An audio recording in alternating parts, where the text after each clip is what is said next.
Tagalog ko para sa mga naminaw. Sa mga Bisaya o Tagalog? Ako marunong ka mag-Tagalog, Tagalog. Kaya istorya pa man tayo kauban. Sige na, gawin na. O sige, ang kanibang sa Revelation 17, kinsa may gipasabot diha? Revelation 17, saan doon? Yung ano, yung babaeng patutot? Oh, Ang tinutukoy doon na babaeng patutot ang Babylonia. Basahin natin. Ito ay sa Revelation 17 verse 3 to 5. Ang sabi ganito, at napasailalim ako ng kapangyarihan ng Espiritu at inihatid ako ng anghel sa dakong ilang. Nakita ko roon ng isang babaeng nakasakay sa isang pulang halimaw. Ang halimaw ay may 7 ulo at 10 sungay. Nakasulat sa buong katawan nito ang mga pangalang lumalait sa Diyos. Ang damit ng babae ay kulay ube at pula. Ang kanyang mga alahas ay ginto, mahalagang bato at perlas. Hawak niya ang isang gintong kopa na puno ng kanyang kasupasupang mga gawa at kahiyahiyang kahalayan. Nakasulat sa kanyang noo ang isang pangalang may lihim na kahulugan, ang tanyag na Babylonia, ang ina ng mga nangangalo niya at ng lahat ng kahalayan sa lupa. Yan, yung sagot bro, Babylonia. okay. Kinsa man na siya nga Babylonia, naapa na siya laing kuan hubad? Meron bro. Kinsa man na Babylonia ra? Meron bro, sabi ni Ellen G. White yan ay mga protestante. Babasahin ko sa kanilang libro na sa kanilang libro, wait lang sa kanilang libro Ito. Sa libro ha? Last Day Events bro, sa Last Day Events na libro. Sa nga page? Ating basahin sa mga hitabo sa katapusang panahon, nasa page 161. Sa page 161 sa mga hitabo sa katapusang panahon. Basahin ko sa iyo ito. Na para malaman kung sino yung Babylonian yan. Aking mo tingnan sa Last Day Events kung may ano ba ako sa Last Day Events, pakakasabi. Double check ko lang. Ito. Sa Last Day Events, dito ba kakasabi in the 18th chapter of the Revelation, the people of God are called upon to come out of Babylon. According to the scripture, many of God's people must still be in Babylon. And in what religious bodies are the greater part of the followers of Christ now to be found without doubt in the various churches professing the Protestant faith. Protestante ang Babylon bro, sabi ni Ellen G. White. Ewan ko lang kung maniniwala ka dyan.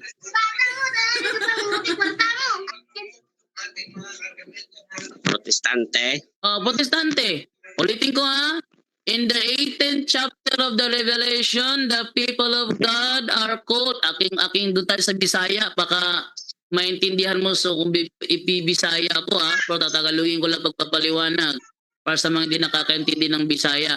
Ito tayo sa mga hitabo sa katapusang panahon. Ito. Okay, ang sabi ni Ellen G. White ay ganito. Mga hitabo, ayan. Sabi, diha sa ika-18 nga kapitulo, dyan sa ika-18 kapitulo sa pahayag, ang katawhan sa Diyos gitawag sa paggawas ikan sa Babylonia. Ang bayan ng Diyos ay pinapalabas sa Babylonia. Sumala sa kasulatan, ayon sa kasulatan, daghan sa katawhan sa Diyos ang anaa pa sa Babylonia. Marami sa kanyang mga alagad ang nasa Babylonia pa. Og sa asamang mga relihiyosong pundok igkita karon ng labing dakumpain sa mga sumusunod ni Kristo, at saan daw ang grupo ng pananampalataya ay makikita ang mga alagad ni Kristo? Sabi niya, walay duha-duha. Sabi ng walay duha-duha, walang kaduda-duda. Anaa sa nagkalanlaing mga iglesia nga nagaangkon sa protestante nga pagtuo. Sabihin, nasa mga iglesia na nagsasabing mga protestante sila. Yan bro. Protestante ang Babylonia bro. Anya ang Agree ka? Agree ka? RCC dili na Bro, dili, agree ka kay Ellen G. White na ang Babylonia protestante? agree ko sa iyang gisolte pero ano ya? Wow, agree siya. Agree ko siyang gisolte Agree. nga naay mga naagyot sa protestante. Ha? Pero Agree ka? dili ko agree nga dili mo apel ana. Hindi ka protestante, bro. Kailan ba naging protestante ang Katoliko? Ang Seventh-day Adventist, inaamin ng Seventh-day Adventist sa kanilang libro, Fundamental Belief, inaamin nila na ang Seventh-day Adventist is the fastest growing Protestant denomination. Inaamin ng protestante sila. Sabi nga sa kanilang isang libro, sa kanilang leksyon kami mga protestante sapagkat kami nagtuturo ng sola scriptura. Ano pala? Protestante. Ano? Bro, Protestante bro against RCC. yun na.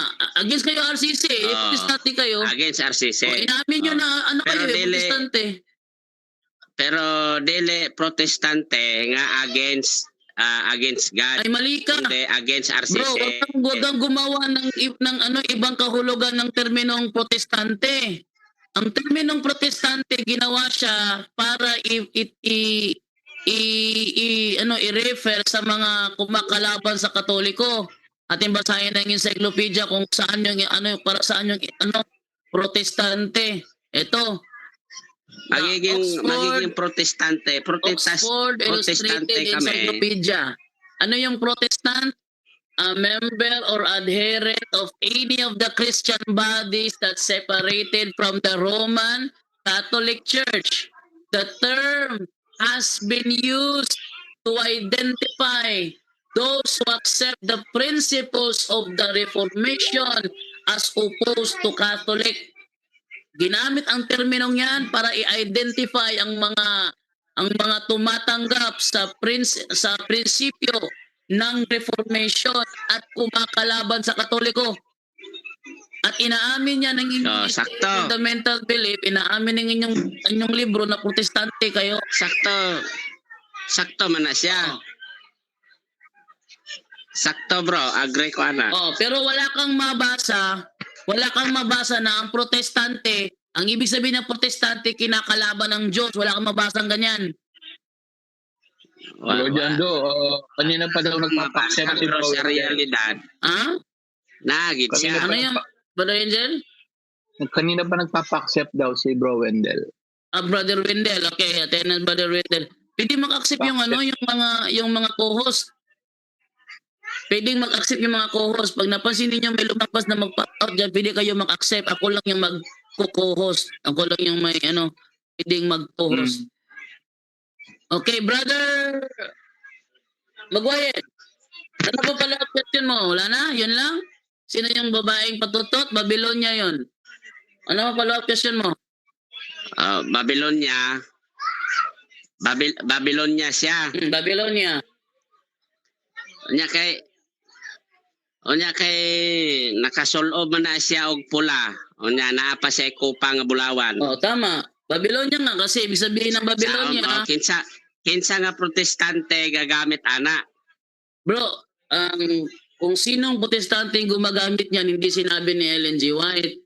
Ako naman ayaw ko maniwala kay Ellen G. White na yan protestante. Pero pupeta mo kasi yan, nasa iyo na yan kung tututulan mo. Pero para sa akin kasi ang Babylonia ang babaeng patutot. Yun ang sa akin. Babylonia babaeng patutot.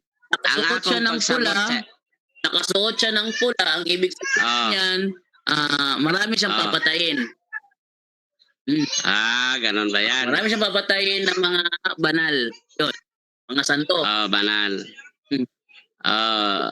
Tapos kasi busog siya busog siya sa dugo ng mga banal. Ano nga, busog siya kasi pumapatay siya ng mga santo. Yun ang trabaho ng Babylonia, pumapatay ng mga santo. May hawak siya na kopa bulawan paano natin i-identify yan kung sino yan? Sige, ito naman ang sinasabi sa inyong libro. Ano, para saan yung kopa? Ito talagang tanong ni Maguire ngayong gabi. Para saan ba yung kopa? Basahin natin sa inyong libro na naman ng SDA. Ito, sa ano sige. rin, makikitabo sa usang panahon pa rin. Yun yung pating libro ha. Ako sa last day events para maintindihan. Last day events, silipin ko rito. Hmm? Ayusin mo yung ayusin mo.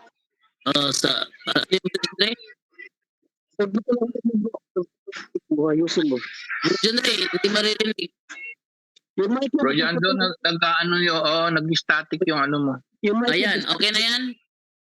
Yan. Yan. Ayan, okay. So, nasubraan pala ng ng forward. Pag malakas ang forward, ito tayo sa sa kanilang libro, wait lang. Hindi ko makita sa last day episode ito ko hanapin sa mga itabo sa katapusang panahon. Tagalogin ko na lang para maintindihan ng mga Tagalog. No, mga hitabo sa katapusang panahon. Ito sabi dito. Ayan, ito.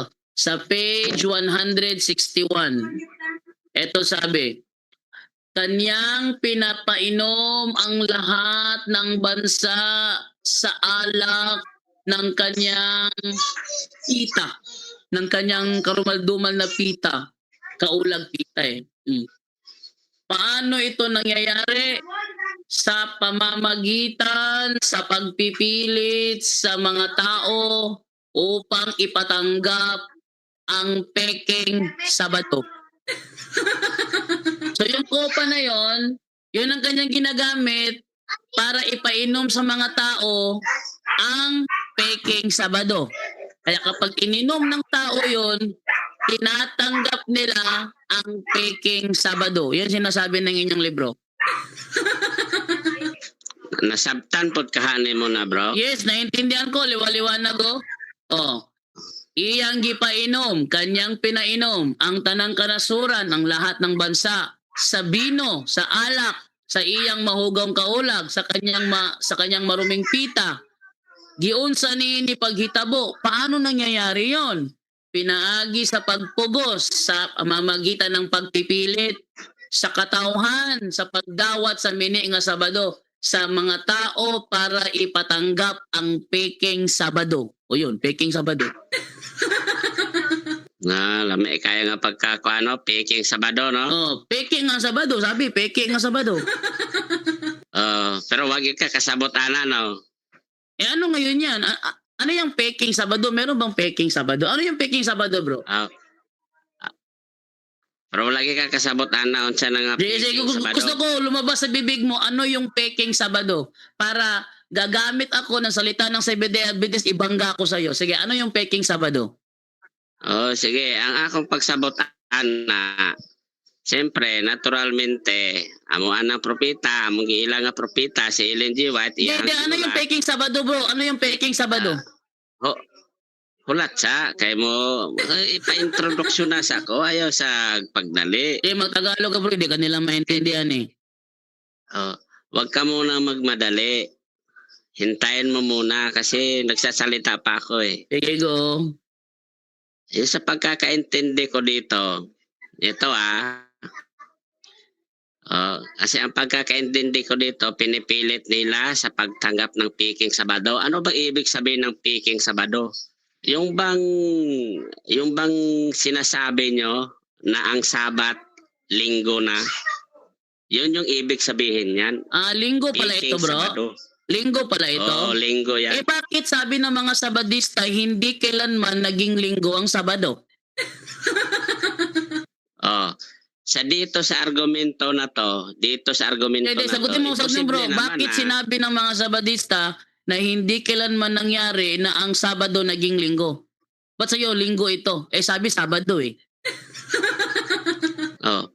Yung tunay na Sabado, yung ipinapangilin ng mga Hudyo, yun yung tunay na Sabado.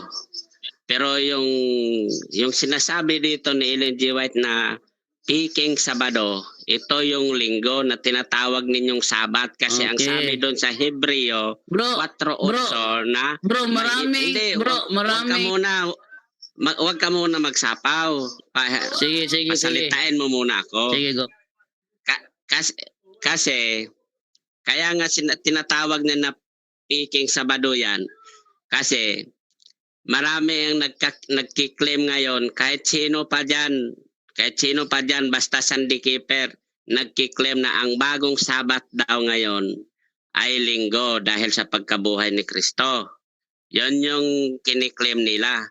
Ngayon, hindi ninyo masasabi na yung Sabat na yan ay Sabado talaga. Hindi nyo masasabi kahit si Father Darwin nyo, todo dipinsa dyan. Ayaw pa nga niya tumanggap sa CCC na Bisaya kasi Amerikano siya yata eh. Kaya yung pagkasabi na piking Sabado, maliwanag sa akin na ngayon ko lang narinig sa'yo, maliwanag sa akin na Linggo ang ibig sabihin yan. Yung sinasabing Sabat. Kasi ang sabi sa Hebreo 4:8, meron pang isang pamamahingang araw. Ang argumento nyo dyan sa isang pamamahingang araw, kasunod ng Sabado eh. Di ba? Yun ang sabi. At saka isa pa, hindi pwedeng kakampihan kayo ni Ellen G. White kasi SDA siya tapos kakampi siya sa RCC. Paano mangyayari yun? Di ba? Isa isip na lang natin paano niya sisirain yung kanyang itinatag na samahan, paano niya sisirain? Kasi sabi nga ni Kristo na hindi niya sisirain, sabi ni Kristo, hindi niya sisirain yung sinabihan siya ng mga Parisiyo na yung ano daw niya, yung ano ni Jesus Christ, yung Espiritu Santo, galing daw sa demonyo. Ang sabi ni Jesus Christ doon, na paano pa makapagpatuloy yung kanyang kaharian kung mismo yung masasamang espiritu, sisirain niya yung kanyang kaharian. Hindi na makapagpatuloy. Kagaya din yan kay Ellen White, paano makapagpatuloy yung samahan, yung itinatag niyang samahan kung siya mismo ang sisira. Diba?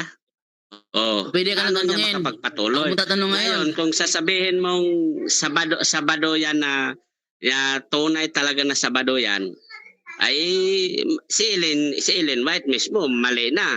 Diba? Sinisira niya na yung samahan niya. Ganon ang lalabas dyan. Sige, so dahil ikaw ay nagbinigyan ko na pagkataong magpayag, ako naman ang magtatanong, payag ka doon. Sige. Sige, sabi mo hindi kailanman sisirain ni Ellen G. White ang kanyang samahan. Ang tanong, dahil di ba sisirain niya ang kanyang samahan, sinabi ba ni Ellen G. White na maiimpyerno ang Sabadista? Yes or no? Hindi ko alam yan. Babasahin ko ito sa mga hitabo sa katapusang panahon. Sabi niya sa page 41, sabi niya, iyang gipainom. Og ikaw Kapernaum at ikaw Kapernaum, mga Adventista na may malaking liwanag na iniangat sa langit. Pero sa puntos, ano yung puntos kay Gayunas, pagkakataon, pagayudyuron ngadto sa impyerno, sila ay isasadlak sa impyerno. Okay ka ba sa sinabi ni Ellen G. White na ang mga Adventistang ito isasadlak sa impyerno? Okay ako dyan, bro. Okay ako. Okay ka. Isasadlak sa impyerno. Ngayon, kung hindi niya sisira, kung sabi mo hindi niya kinokontra ang sarili niyang grupo, ba't dito kinokontra niya? Pero naiintindihan ko yung binabasa mo kaya umagre ako Sige, ano yan? Naiintindihan ko yan. Ipaliwanag mo at ako'y magtatanong. Paliwanag mo, ano yung naiintindihan mo sa binasa ko? Sa pagkakaintindi mo niyan, yung baga yung Adventista mismo, yun talaga yung tinututukan nyo na iyudyuron yung anuin sa impyerno. Pero hindi mo pinansin yung Capernaum may nakalagay pang Capernaum mo. Ang Capernaum, bro. Ibig sabihin niya, bro, ang Capernaum, in-interpret ni Ellen G. White, mga Adventista ang Capernaum tinutukoy dyan. Ano yung mga tao doon sa Capernaum? Hindi. Hindi ba Bro, Hudyo? ito bro. Ginamit, nasa Oo. talata yan na ikaw Capernaum. Yung Capernaum dyan, in-interpret ni Ellen G. White na yan ay, ang katuparan ng Capernaum dyan ay mga Adventista. Sangayon ka ba sa interpretation ni Ellen G. White na ang Capernaum dyan ay in-interpret niya na matutupad sa Adventista? Sangayon ka? Yung Capernaum nga dyan, pagpalagay na natin Adventista. Oh. Kahit kayo din naman, Adventista din kayo. Sabi mo kasi kayo na hindi yung sisirain ng kanyang ang kanyang kasamaan. Hindi yung sisirain. Ang tanong niya, totoo bang sinasabi niya na yung Capernaum ay ininterpret niya as Adventista, isasadlak sa impyerno, yudyuron nga to sa impyerno. Okay ka ba dyan? Pero may ibig sabihin dyan. Ayun bro, bigla mong siningit yung linggo sa Peking Sabado. Bakit ang mga sabi ng Seventh-day Adventist ang linggo hindi ang Sabado? Tapos sinabi mo yung Sabadong yun linggo. Sino sa inyo totoo? Sila ang nasasabi na ang Sabado hindi linggo? O ikaw ang nasasabi na yung Sabadong yun ay linggo? Depende sa argumento, bro. Ano ba sa argumento? Tama ako doon sa sinasabi mong Peking Sabado. Tama ako na linggo yan.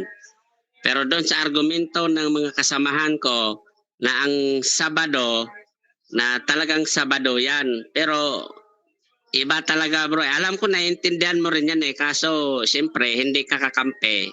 Hindi ka maga one-sided sa paliwanag ko. Kasi magkaiba tayo ng pananampalataya, natural, sisirain mo talaga sa pamamagitan ng pagbabasa mo. Natural talaga yan. Okay. Next tanong bro. Next tanong bro. Yun yung maano ko. Next tanong ko bro. Bigla mo siningit yung ang pagpapainom ay linggo. Sino sa tingin mo ang katuparan nun? Sinong katuparan nun? Na linggo? Siyempre, kayo. Kasi kayo yung nangingili ng linggo sa inyo nang galing Nung sinabi ni Ellen G. White na protestante daw ang katuparan nun, meron bang libro ang Katoliko, umamin kami protestante? Kasi sabi kasi niya, ang katuparan nun yung umaamin na sila ay protestante. Basahin ko sa sa Bisaya yon Sa Bisaya, basahin ko sa Bisaya yon. Sabi ganito, ulitin ko Sabi, walay duha-duha anaa sa nagkalanlaing mga iglesia nga nagaangkon, umaamin. Nagaangkon sa protestante nga pagtuo, umaamin sila na sila protestante. Ngayon, ang katuparan pala niyan ay yung mga umaamin na sila protestante. Ang Seventh-day Adventist bro, umaamin ba na kayo protestante? Yes or no? Oo, natural. Protestante kami sa RCC. Ngayon, tanong, ang Katoliko kasi pinagbintangan mo ang Katoliko daw yung Babylonia. Meron bang libro ang Katoliko na umaamin kami na kami protestante o wala? Natural, hindi kayo aamin. Wala. Ganun lang yan. Ngayon, wala, ayon sa sinabi ni Ellen G. White bro, sino ang Babylonia? Yung umaaming sila protestante o yung walang inaamin na sila protestante? Ang pagkakaintindi ko dyan, bro, yung protestante, hindi lahat na Hindi, protestante. sagutin mo tanong ko, bro. Huwag kang mag-strawman. Bro, huwag kang sagutin mo tanong ko. Kasi namahayag ka Tagatanong ka lang sana, namahayag ka Natural, ako na magtatanong ngayon. Paano Ikaw nagatanong ka rin Dapat siyempre, sagutin mo lang ako. Dapat ako lang ang tagasagot, ikaw ang tagatanong, pero nagpahayag ka Di ako na magtatanong naman ngayon kasi nagpahayag ka. Ito na to ngayon. Anong sinabi ni Ellen G. White dyan? Tapos, hindi ako makapagtanggi. Anong sinabi ni Ellen G. White dyan na, na Babylonia? Yung umaaming sila ay protestante o yung walang inaamin na sila ay protestante? Parehas lang yan, bro. Hindi lang kayo umamin. Parehas. Ang sabi, di ba? Bro, wag mong sabihin parehas kasi sinabi ni Ellen G. White walay duha-duha. Anaa sa nagkalain-laing mga iglesia nga nagaangkon sa protestante nga pagtuo. Tanong, alin ang tinutukoy ni Ellen G. White na Babylonia? Yun bang umaamin na sila protestante o yung walang inaamin na sila protestante? Ay, parehas pa rin yan. Parehas? Hindi parehas. question. Mahirap yan, bro. Nahirapan yan, ka, bro. no? Nahirapan ka, no? No, next question. Oo, Next question. mahirap talaga yan kasi ipapasok mo ako eh. Next question. Koralon ko nimo. Oh, Di natural, pwede. talagang nakural ka. Yung mga sumagot. Koralon ko nimo eh. Oh, talagang Pero, nakural ka. sige, Bro, next question ulitin ko ta. ha. Next question Ulitin ta. ko ang tanong ko ha. Ano ang Next sinasabi ni question ta. Ano ang sinasabi ni Ellen G. White dito na Babylonia? Yung nagaangkon nga protestante o yung wala nagsulti nga sila protestante?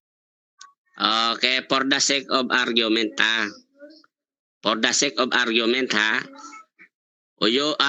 Tugutan ako sa walay pag-uyon ang imuhang gusto. Sige. Tugutan ako sa walay pag-uyon ha. Ang protestante nga ang Bro, protestante.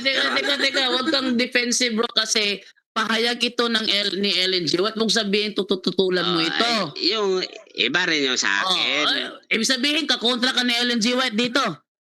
Hindi ako kukontra. Sige, Sa'yo ano sinabi ako ni Ellen G. White, bro?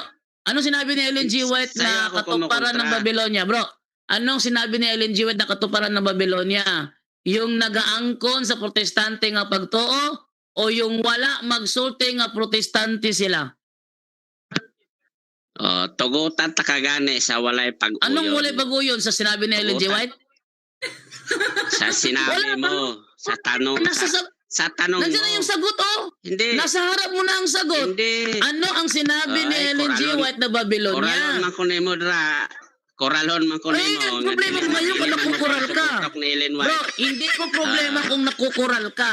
Kasi nasa harap na ang sagot mismo. Ito, ulitin ko ha. Walay Subukan duha-duha. mo ako na Bro. hindi kayo pares ng isip ni Bro, Ellen ulitin White. ko ha. Sabi ni Ellen G. White ha.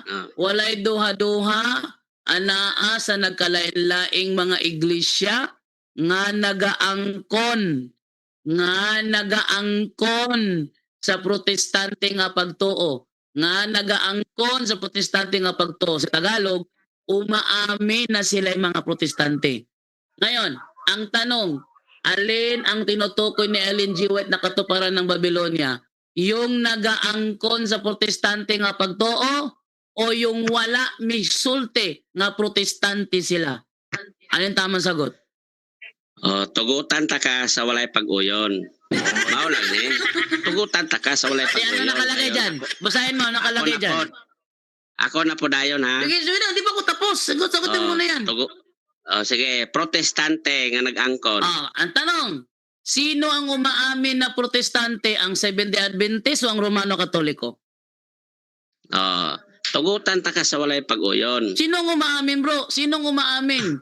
Ang protestante ba ang umaamin na Tanan nga protestante. Bro, sino ang umaamin, bro, na protestante Tanang sila? protestante. Bro, sino ang umaamin ba na sila ay protestante? Ang Seventh-day Adventist ba o ang Romano Katoliko? Alin sa dalawa ang umaamin sila ay protestante? Seventh-day Adventist. Yun, okay. Tapos na ako. Ikaw naman magtanong. Follow up ka naman doon sa Revelation 17. Sige, bro. Karon, ako na po. Doon ka naman sa bro, sa Revelation 17. Doon ka nagsimula eh. Revelation 17, klaro ni.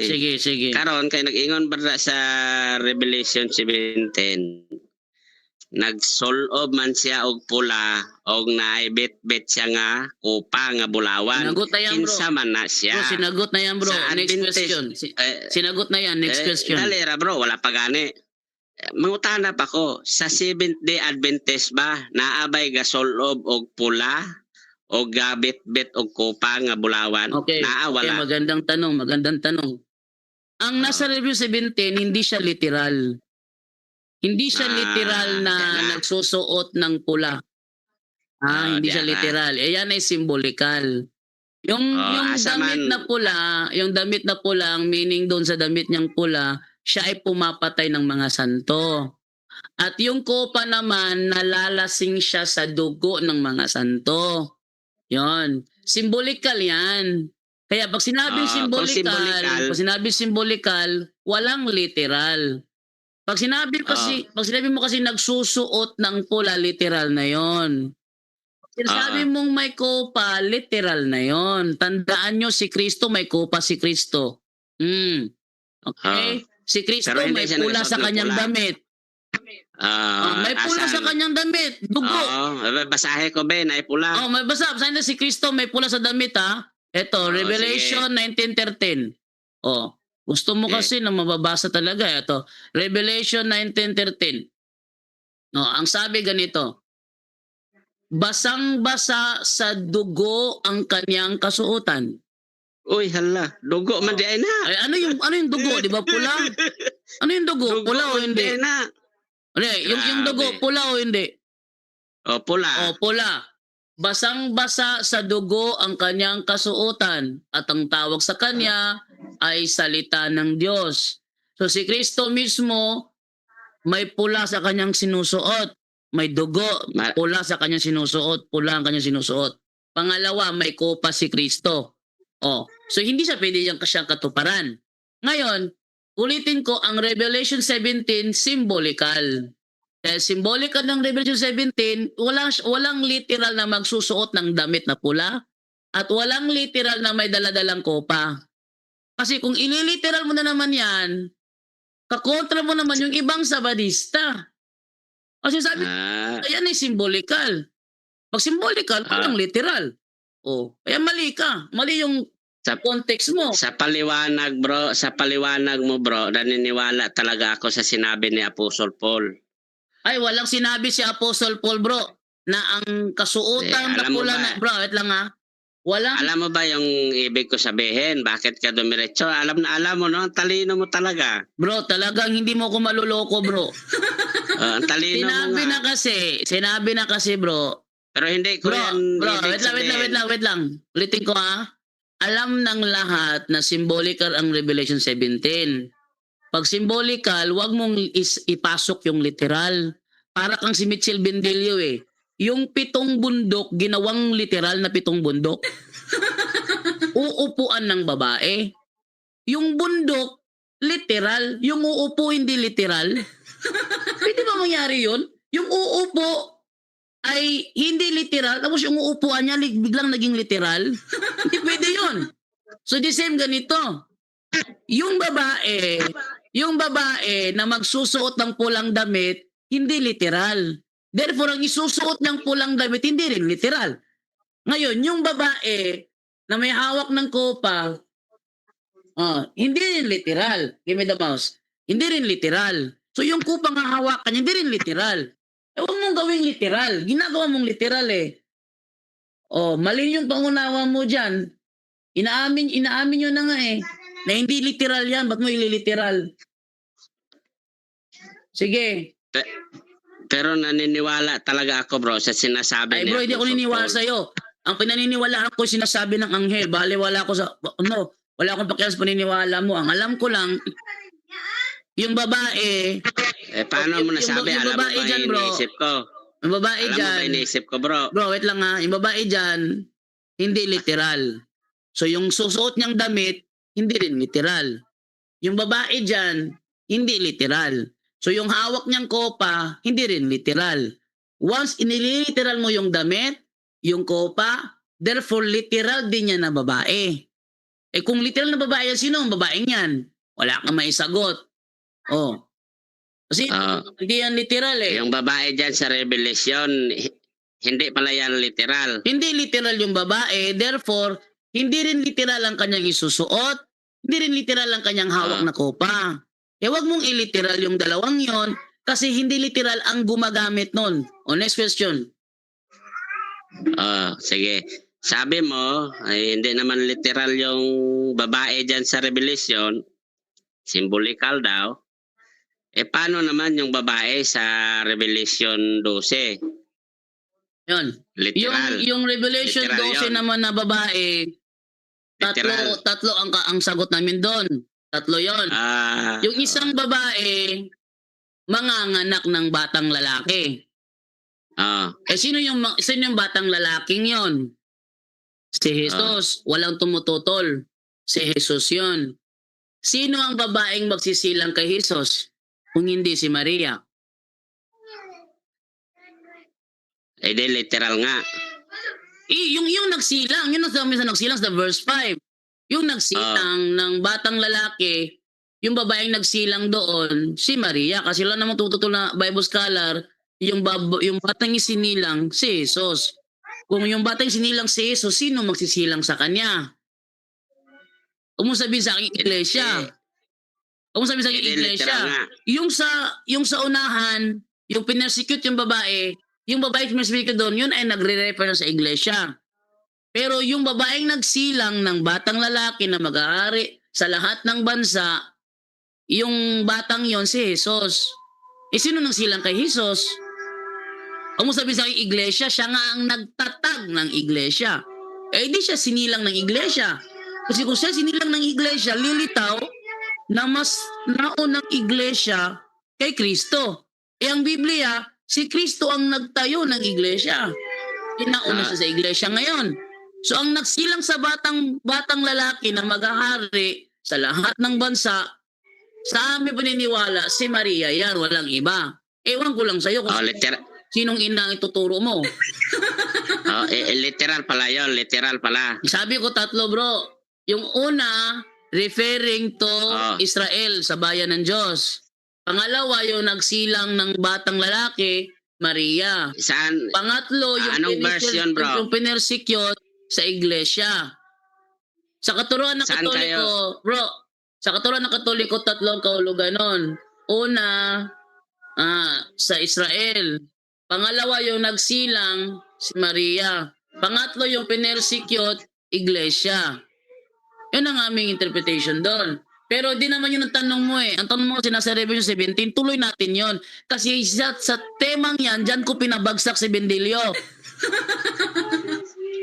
Bagsak si Bendilio sa temang yan. Revelation 17, yan yung aming debate sa Naga Cebu na dagang nalampaso si Bendilio.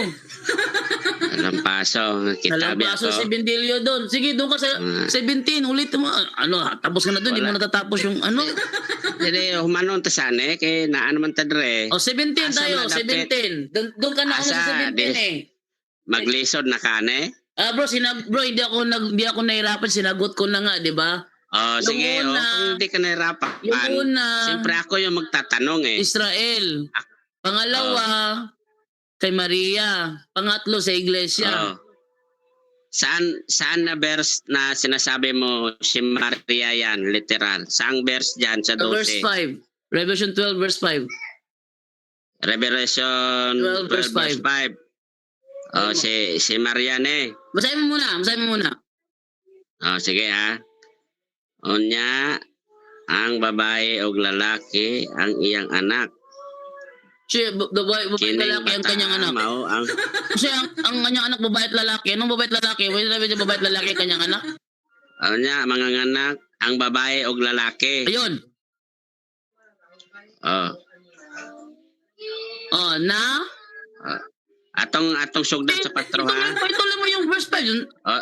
Sige, atong sugdan sa 4 para hapsay paminawon. Sa 4 ka. Adunay usa pagyod kakahibulungan butang nga akong nakita sa langit. Duol sa babae adunay dakong dragon nga pula. Nga adunay 7 ka ulo ug napulo ka sungay. Ug samtang ulo adunay korona.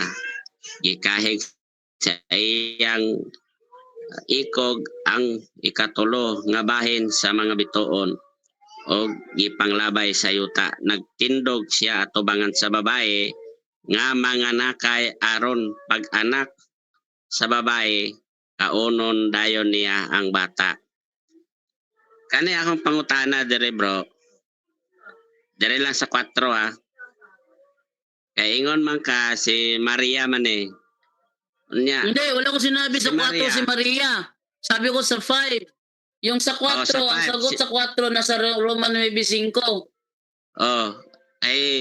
Sa 4, dire man niya nakita ni, sa langit man niya nakita. Yun na nga. Sa to pa si Maria sa langit di ay. Bro, may mga ganyan bro, mga prophecy na nangyari na. Marami ganyan prophecy nangyari na pero part pa rin ng prophecy. Kaya nga sinabi ko eh, yung sa verse 4, yung nakaabang yung yung dragon sa babaeng manganganak, nakaabang siya. Yun ay under pa sa patuparan sa Israel. kung saan Roman 9:5 basahin ko ha. Basahin So sa mali gyud ang inyong Roman pakahulugan ani. 9:5. O Roman 9:5 ang sabi ganito. Sa kanila rin nagmula ang mga patriarka. Sinong sa kanila? Yung Israel. O, sa kanila 4.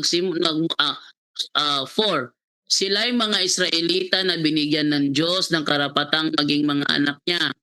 Ipinakita rin niya sa kanila ang kanyang kalawalhatian. Sa kanila nakipagtipa ng Diyos, sa kanila rin ibinigay ang kautusan, ang panuntunan sa pagsamba at ang kanyang mga pangako. Sa kanila rin nagmula ang mga patriarka at tungkol sa kanyang pagiging tao, si Kristo ay nagmula sa kanilang lahi. Si Kristo ay nagmula sa kanilang lahi.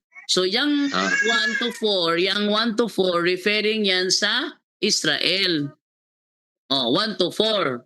Pagdating sa 5, isinilang na yung bata. 5, basahin mo 5. Paano nya kay sugpon magyud niya ang 4 ug 5? No, yun na nga. Sabi ko sa katuruan namin, 3 ang kahulugan dyan. 3. Ang una, ang 1 to 4, referring yan sa Israel. Kasi, basa Roman 9:5, sa kanyang pagiging tao, si Kristo ay nagmula sa kanilang lahi. Edi sa lahi ng Israel siya nagmula. Ngayon, sa verse 5, ipinanganak na yung bata. Sino nanganak sa bata? Huwag mo sabihin sa akin ang Israel, ang bansang Israel ang nanganak sa kanilang sa bata. Hindi. No. Ang nanganak sa bata, yung nagbuntis sa kanya. Sino nagbuntis? Si Maria. Ikaw na sumagot. Salamat. Kasi sabi mo nagbuntis Sino bang nagbuntis na babae? Sino bang nagsilang sa batang lalaking ito? Ang tanong ko, Yan na nga. sa langit nakita ni Juan paano magiging si Maria to? Bro, sabi ko nga, may mga prophecy bro, may mga prophecy na kahit nangyari na bahagi siya ng prophecy. Kasi ano yan prophecy nga yan bahagi siya ng prophecy. Ibig sabihin mali to. Anong mali? Yung ikaw yung mali kasi may ini-insist kang idea. Ikaw yung mali dyan. Ang tawag dyan, loaded question fallacy kasi may ini-insist ka Eto ngayon. Loaded question ikaw naman out of context. Hindi out of context. Sige, paliwanag mo sa akin kung hindi si Maria ang nagsilang sa batang lalaking si Jesus, sino? Out of context ako, di ba? Sinabi mo, out of context ako. Hinahamon kita dyan. Sagutin mo ang tanong. Sino ang batang isisilang dyan? Dito sa Revelation? Sa Revelation 12 verse 5. Sino ang batang isisilang dyan? Ang batang isisilang dito, hindi naman to naka-refer sa Kasi tapos na to. Si Juan sagutin mo. na to ang nagsabi Sino, according sa mga Bible scholars bro, sino ang batang isisilang dyan? Sino?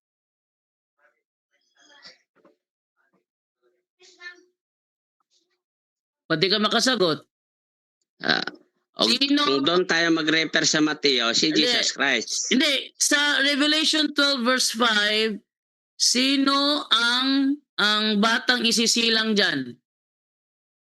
Kaya nga nagtanong ako kasi di ko Hindi, alam kasi tumutol ka Tumutol ka kasi sagot ko talaga Bro, ako kasi yung sumagot ako bro, si Maria, tinututulan mo ko.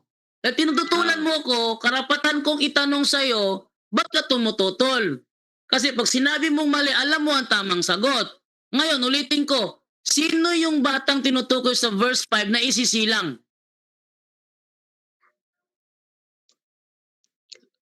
I-refer to. Pag i-refer mo siya sa Mateo, si Jesus Christ nga to. Si Jesus Christ yung bata sa 12 verse 5 ng Revelation na isisilang, si Jesus yun. Pag i-refer mo doon Ngayon, sa Mateo. ayon dyan, nakita sa langit, isinilang yung bata. So, confirm kang si Jesus yon. Next question. Sino ang nagsilang kay Jesus? Sino ang babaeng nagsilang kay Jesus? Kung nagkamali ako na si Maria, sino ang nagsilang sa kanyang babae? Sino?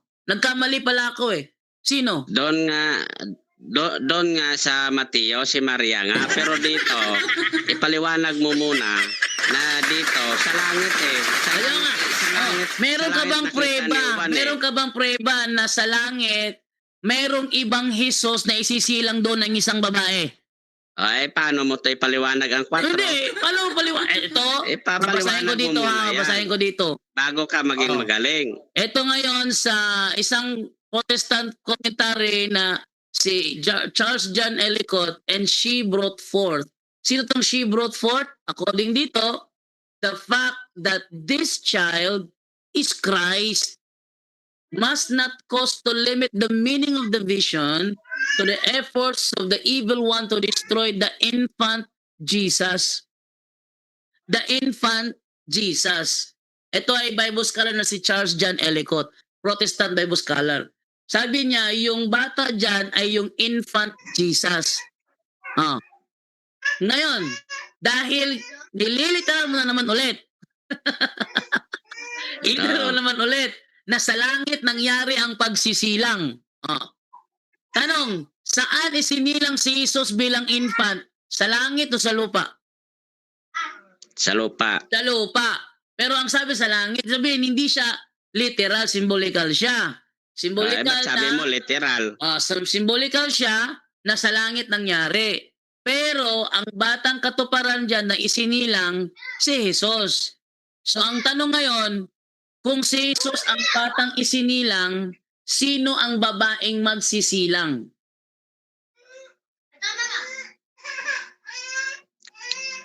Sige. Sundan kita dyan sa sinasabi mo. Si Jesus to. Ang nagsabi dyan, bro, Protestant Bible scholar na si Charles John Ellicott, sabi niya, the fact that this child is Christ must not cause to limit the meaning of the vision to the efforts of the evil one to destroy the infant Jesus. Ito siya vision to, no? So, sabi ko to sa vision na may halong prophecy kasi may future dito yung pagpe-persecute. So, ito ay vision patungkol sa infant Jesus. Ngayon, kung yung batang isinilang ay si infant Jesus, sino ang babaeng nagsilang kay infant Jesus? Sino? Si Maria. Ore! Napatunayan ko naman ulit. Sabi mo kayo na, out of context ako, pero ngayon ikaw nagpapatunay. Balik na tayo doon sa sa Revelation 17 na iniwanan mo. Iniwanan mo yun sinasabi mo, sa Mateo yun Hindi yun dito. Hindi, wala akong tinatanong sa Mateo. Wala akong tinatanong sa Mateo. Ang tanong ko na sa Revelation 12 verse 5. Ulitin ko ha. Ang ginagamit ko Ganon dito. ang pakahulugan mo Ganon ang pakahulugan mo dito Sabi dito, Revelation 12 verse 5, and she brought forth, translate, and she brought forth a man-child who is to shepherd all the nations with.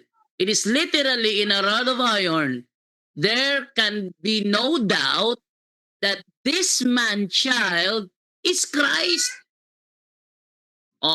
Revelation 12 verse 5 na pahayag ni Charles John Ellicott, isang Protestant Bible scholar, na yung batang isisilang dyan refers to this man-child is Christ.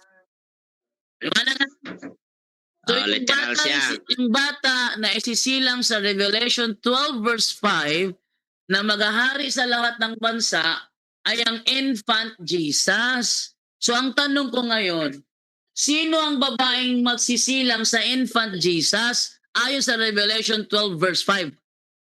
Hindi sa Mateo. Hindi sa Mateo. Hindi ko alam. Hindi mo alam sino ba yung nagsilang kay Kristo? Dito ka sa Revelation Pag sa Mateo ka magtanong, si Maria. Revelation 12 verse 5, si Kristo isinilang. Saan mababasa na si Kristo ay isisilang sa Revelation? Binasa ko na nga Protestant Bible scholar Charles John Ellicott, and she brought, Revelation 12 verse 5, and she brought forth, translate, and she brought forth a man-child who is to shepherd all the nations. Shepherd all the nations. Siya maghahari sa lahat ng bansa. Shepherd all the nations with. It is literally in a rod of iron. There can be no doubt that this man-child is Christ. Walang kaduda-duda. Ang batang isisilang ay si Kristo. Kung si Kristo ang batang isinilang, sino ang babaeng nagsilang sa kanya? Dito sa Revelation. Oh, sino? Hindi ko alam. Revelation eh. Huwag ka na lang kumontra kung hindi mo pala alam. Kasi sinabi mong mali, dapat alam mo ang tamang sagot. Ang sagot kasi si Maria. Ay, Ay, kuno-kontra mo. nagtanong ako eh. Ikaw na ang nagtanong eh. Tinanong kita kasi kinokontra mo ko. Yeah, para hindi kita tanungin, wag mo kong kontrahin. Magtanong ka, sasagot ako. Once kinontra mo ako, tatanungin kita.